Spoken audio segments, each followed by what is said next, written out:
You bought a TRICO Rear wiper blade. Now what? This video will show you how to remove your old wiper blade and install the TRICO Rear blade onto a Trunnion arm.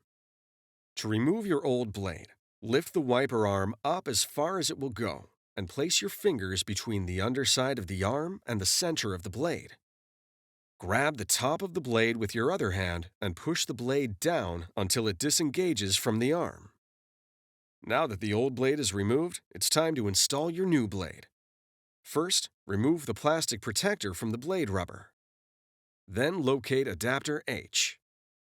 Match the arrow on the adapter with the arrow on the blade, and lower the adapter into the cavity in the top of the blade. Push the adapter forward until it locks into place.